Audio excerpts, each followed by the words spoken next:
What's up internet, here we go again. Kali ini kita akan membahas alur sebuah film Filipina yang berjudul Balik Taya. So, tanpa berlama-lama lagi, langsung aja kita masuk ke dalam alur ceritanya.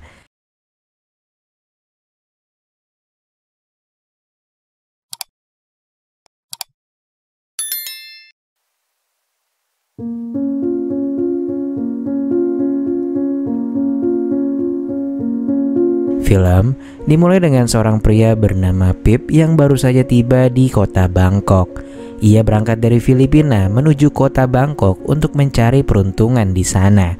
Namun sayangnya ketika Pip sedang mencari alamat kantornya, dia menjadi korban penipuan oleh seorang yang awalnya berpura-pura ingin menolong.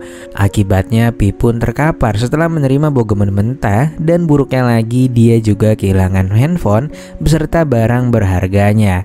Beberapa saat kemudian seorang gadis cantik bernama Jessie yang juga berasal dari Filipina menghampiri Pip. Pip kemudian diboyong menuju ke rumah Jessie.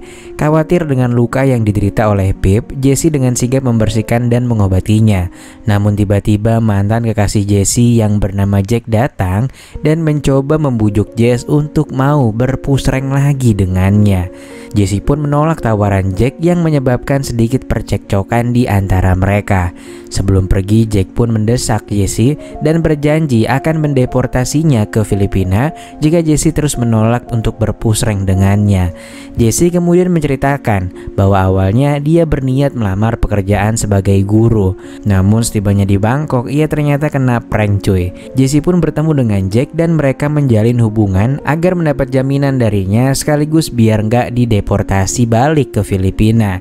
Hal itu pun ia lakukan selama belum mendapat pekerjaan. Meskipun sampai sekarang dia belum mendapatkan pekerjaan yang sesuai, namun Jessie telah membeli sebuah handphone yang nantinya sebenarnya akan dikirimkan kepada adiknya ke Filipina. Meskipun penuh kesulitan, Jessie berusaha menjalani hidup di sana dengan harapan kehidupannya akan membaik. Lantas pada keesokan paginya dengan petunjuk dan handphone yang dipinjamkan oleh Jessie, Pip mulai perjalanan mencari alamat tempatnya bekerja. Setelah mencari cukup lama, Pip harus menerima kenyataan pahit bahwa perusahaan tersebut sebenarnya nggak sedang membuka lowongan. Jessie yang memahami perasaan Pip mengajaknya berjalan-jalan mengelilingi kota. Awalnya Pip ragu karena nggak memiliki uang setelah kejadian semalam. Namun Jessie nggak mempermasalahkannya. Pada akhirnya mereka pun menghabiskan waktu bersama-sama berjalan-jalan di ibu kota Thailand. Suasana kota yang menyenangkan membuat mereka terbawa suasana. Dan malam itu mereka tutup dengan kegiatan berpusreng dengan riang gembira. Setelah lelah berkeringat, mereka juga melanjutkan dengan percakapan santai tentang berbagai hal. Pip juga menanyakan tentang tanda lahir di bagian semongko yang dimiliki oleh Jessie. Namun Jessie malah bilang bahwa tanda lahir ini akan mempermudah pencarian dirinya jika suatu saat dia menghilang. Lantas pada pagi harinya Jessie mengantarkan Pip ke stasiun kereta karena Pip mendapatkan tawaran pekerjaan baru namun ada di luar kota. Sebelum berangkat, Pip pun mengembalikan handphone yang pernah dipinjamnya dari Jessie. Pip berjanji akan membeli handphone setelah menerima gaji dan akan segera menghubungi Jessie. Dia juga berkomitmen untuk mengunjungi Jessie ketika mendapatkan hari libur. Waktu pun berlalu dengan cepat.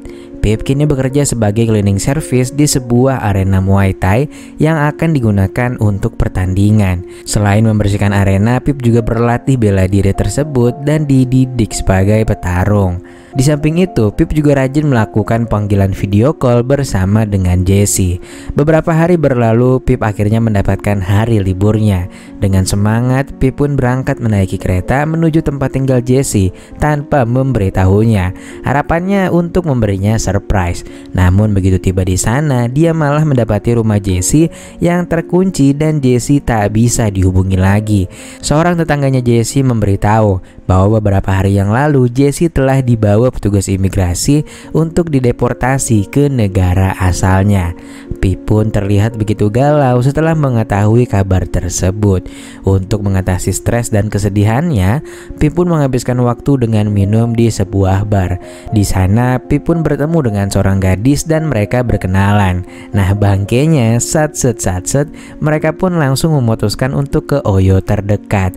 Dan ketika udah mau pusreng, Pip pun ngehalu kalau ia lagi nganu dengan Jessie. Keanehan tersebut pun membuat wanita itu menghentikan permainan dan langsung meninggalkan Pip. Setelah peristiwa tersebut, Pip secara nggak sengaja melihat Jack, mantan kekasih Jessie, yang berada di tempat itu.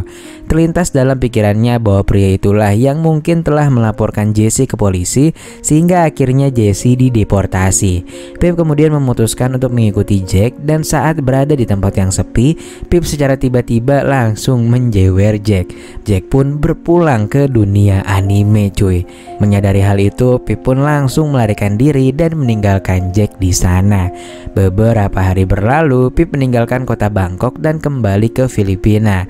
Namun alih-alih langsung pulang ke rumah, Pip meminta izin pada pamannya untuk tinggal sementara di kota Manila tanpa pekerjaan dan juga tanpa uang.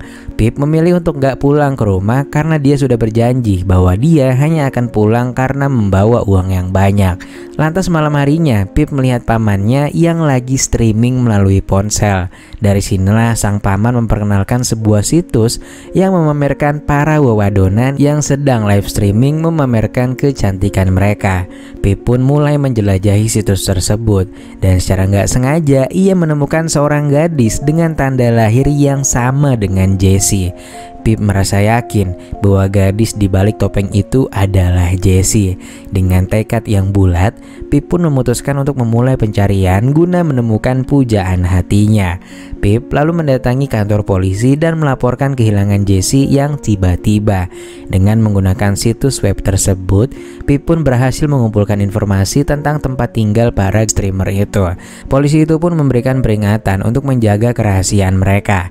Namun mereka juga membiarkan Pip melanjutkan pencariannya. Keesokan harinya, Pip tiba di lokasi dan berpura-pura ingin melamar sebagai anggota IT.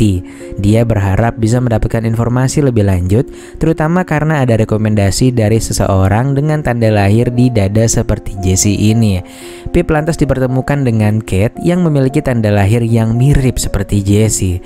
Di sini Kate sama sekali nggak mengenal Jessie. Meskipun kecewa karena orangnya salah, Pip tetap menjalin hubungan persahabatan dengan Kate, berharap suatu saat nanti dia bisa mendapatkan informasi lebih lanjut terkait Jessie yang sebelumnya dideportasi. Lantas beberapa hari kemudian Pip kembali mengunjungi tempat tersebut.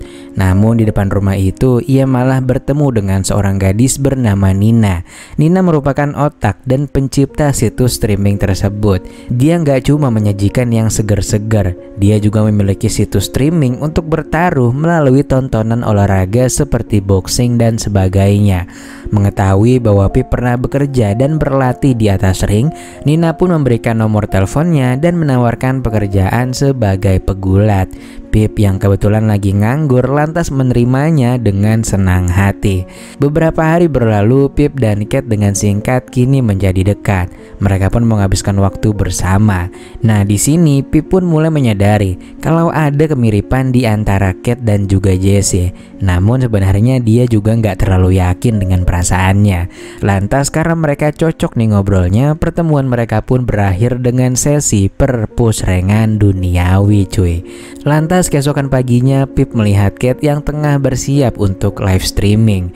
Ia pun terpukau dengan kepandaian Kate membawa acara live-nya hingga banyak penonton yang memberinya gift. Lantas siang harinya Pip diajak Nina ke suatu tempat. Bersama dengan Nina, Pip pun dibawa ke tempat para petarung berkumpul. Nina pun menawarinya untuk bertanding. Meski rada kurang percaya diri, Pip akhirnya menerima kesempatan itu lantaran bayarannya yang cukup tinggi. Lalu ketika perlombaan akan dimulai, pemuda itu nampak sudah siap menjalankan tugas yang diberikan oleh Nina. Mereka berdua berkeliling ke tempat tersebut. Lantas Pip pun izin ke toilet sebentar. Namun dari belakang Nina malah mengekor dan kemudian mengajak Pip untuk menjebol gawangnya cuy.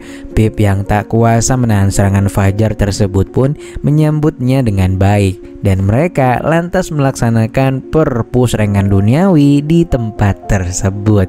Seiring berjalannya waktu, Pip terlihat semakin sibuk dengan pekerjaannya. Ditambah lagi ia juga mesti memberi asupan pada Nina hampir setiap waktu. Sampai suatu ketika Kate secara nggak sengaja melihat Nina dan Pip yang lagi ngadu mekanik. Hal ini pun memicu kemarahan Kate. Cat. Pip pun berusaha meyakinkan Cat bahwa ia sangat mencintainya. Hubungannya dengan Nina adalah sebatas karyawan dan juga bos. Namun mendengar hal itu, Cat justru semakin emosi dan mengakhiri pertemuan mereka dengan membogemnya. Keesokan harinya, Pip mendatangi tempat tinggal Cat untuk meminta maaf. Namun sayangnya dia nggak ada di sana. Handphone Cat juga nggak bisa dihubungi dan teman-temannya memberitahu Pip bahwa Cat nggak pulang semalaman dan juga nggak meninggalkan pesan apapun. Pip yang lagi-lagi merasa galau memutuskan untuk mengunjungi kantor polisi lagi dan meminta bantuan dari seorang polisi yang pernah membantunya. Di sini ia mengetahui bahwa untuk mendapatkan informasi mengenai Cat, ia harus menyelesaikan pekerjaan yang diberikan oleh Intel, yaitu menyelesaikan acara pertarungan. Nah, ternyata polisi itu adalah backingannya Nina. Mereka telah bekerja sama membuat acara live streaming dan menang banyak lewat taruhannya, cuy. Permintaan mereka hanya satu.